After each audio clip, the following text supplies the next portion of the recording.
Trace Gallagher is live in Las Vegas for us this afternoon. Trace?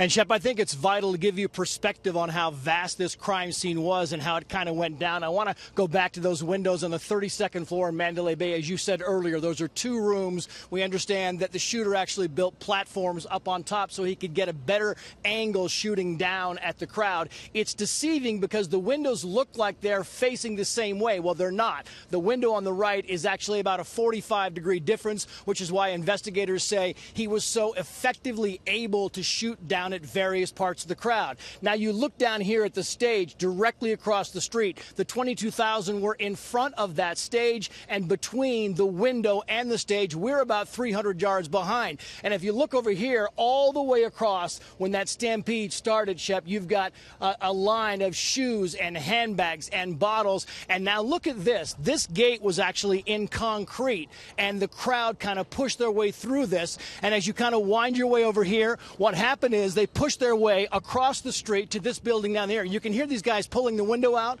Well, some of the victims actually went in there and they broke this window because they wanted to use that as shelter. And there's a line of blood down there. This right here is the backside. You can see the tail section of an airplane over there. This is the backside of McCarran Airport, and this was where it kind of ended. This was another fence that was pushed down, and people were actually making their way onto the grounds of McCarran Airport. Listen now to a few more of the witnesses.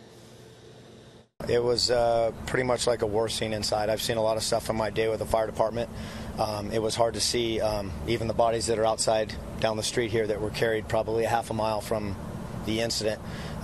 Honestly, I probably pronounced 15 to 20 people inside. It's a very sad day. We ran, and everybody's hiding everywhere. I mean, they're hiding under the bleachers and the stanchions and anywhere they could, and everyone's telling us to run as fast as you can. Run as fast as you can. And we should also note that inside the Mandalay Hotel, because of the gunfire, because of the smoke, the alarms went off, Shep, and that was one of the ways that police were able to hone in on that area so quickly, Shep. And what more do we know about the gunman himself, Trace? Yeah, well, Stephen Paddock, it's kind of amazing because you heard earlier some sound from his family, and they said at one point in time that they never expected this, and they think that he might have just snapped. This is not the case of a man who snapped. This was meticulously and methodically planned. We're talking about days. The Mandalay Bay, as you know, nobody has better security than casinos in Vegas. Surveillance video. They're going to go through the last 4 days of surveillance video and try and put together a timeline on exactly how Stephen Paddock got those guns, 10, 11, maybe more guns inside the hotel, how he hid them to get them inside. They're going to be doing that. And then you go back to his house in Mesquite, Texas, nothing out of the ordinary. He owned some guns. He was a hunter. He was a private pilot. And they say there is right now no connection at all to terrorism. Shep. Trace, tell us more about the woman apparently living with him, described as a girlfriend.